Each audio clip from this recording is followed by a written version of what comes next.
Hey everyone, welcome back to the channel. Today I wanted to talk about a new light that I just picked up, the Godox UL-60. So this is a COB light made by Godox, and it's part of their UL line of lights, which are known for being completely fanless and silent. So they have these big channels up here for air intake, and they intake a lot of air, causing them to be cooled, and they don't need to fan, so that makes them completely silent. So that's super cool. I wanted to talk a little bit about this light, but also compare it to my SL60, which I reviewed in a previous video, so you can check that one out before this one. And we're just going to compare them and see which one is best for you. So yeah, let's get right into this video.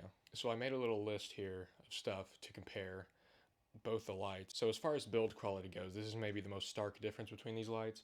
The UL60 is almost fully metal, tons of metal parts, feels very expensive. It doesn't feel cheap. The SL60 is made of mostly plastic and it feels pretty cheap. This one has a really nice yoke on it, and it's really sturdy. The SL60W doesn't have a yoke. It just has a little like crank knob sort of thing, and it's really clunky and it's not very good at all. They both have a Bowens mount, and they both come with a reflector disc. So according to B&H, the UL60 weighs close to 5 pounds, while the SL is closer to 3 pounds. So you do have a 2-pound difference between these lights, and this one, it just feels way more beefy and sturdy than the SL.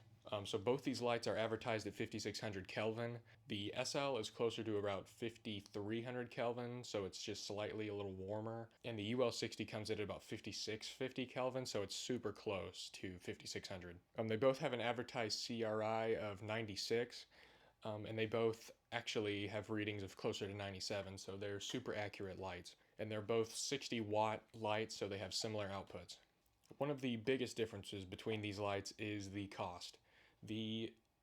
Currently the UL60 is $300, $299, and the SL is $139. So the UL is almost 2 times the cost of the SL.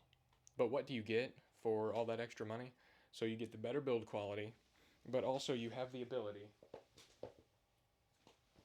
It comes with a ballast or a control box, and this gives you the ability to not only run it off V-mount batteries, and the SL you have to run straight into AC power. You can't use batteries with that one. It has, and you have all your controls here, and I think there's something like 8 built-in effects that you can do. And this just hangs on your light stand, so you don't have to, all the controls on the SL are on the back of the light. So when you have it super high, you have to get up there and you either have to bring it down and change all your settings in the back. This, you have your control box right here. You can just do everything you need to do, swap batteries, whatever you need to do is on this, and this is super great. So basically you have a power cable running from the back of the light to the top of the ballast, and then down here you have a power cable out, this yellow one, and you just plug your power cable right into the bottom of this and then run it to power, or you can run it straight off V-mount and don't even worry about plugging it in here. And also on the bottom here you can see it has DMX in and DMX out, so this one's obviously made more for professional use. Another thing about the UL60 is that it supports control through the Godox app on the phone. So you can get an app and connect to your light via Bluetooth, and then you can control everything like brightness and your effects, and you can control everything on your phone, which is great. The SL comes with a remote, but there's no ability to use your phone.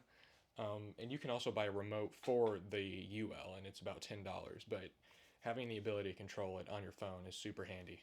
Another thing I forgot to mention about this ballast box is that all of the cables connect and they're solid. So basically all the cables click in, so you're not going to be tugging cables and accidentally unplugging stuff all the time, which is a problem on the SL60W. The cables can just pop right out if you trip on them or whatever. So having the ability to just lock in all your cables, that's super handy as well. So now let's talk about which light is best for you. So obviously, when it comes to all the internals, they're relatively the same. The only difference is really the fanless design on the UL. If you want complete silence and you can't afford to have any noisy lights, then I would definitely go with the UL. Also, if you're more of a professional taking this out on shoots and you want to run it off batteries and all that stuff, the UL is obviously the way to go, even though it is almost 2 times the price.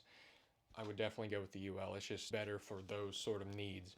However, if you're if you just make videos at your house, if you're a studio, if you're just going to leave a light in your studio for, YouTube setup or whatever, then, and you're not too concerned about sound, I'd say the SL60 might be the way to go. If you don't have that big of a budget to spend the extra money to get the UL, the SL is still a great light, as long as you're not going to be packing it up and down and taking it places and you want to run it off battery and all that stuff. But for my ultimate recommendation, I'd say if you have the extra money to spend, buy the UL60. That's what I wish I would have done before I bought the SL. I wish I would have just bit the bullet and got the UL right away, because this thing is just so much more nicer, having the ability to run it off battery and not having to worry about fan noise. It's just amazing. And I think the UL actually has slightly more output as well, so you get a little bit more brightness out of it. But yeah, that about does it for my comparison and review of the UL60. I would definitely say pick this light up, but also take a look at the SL60 if you are not needing all the extra extremities that the UL comes with. So yeah, guys, I'll see you in the next video.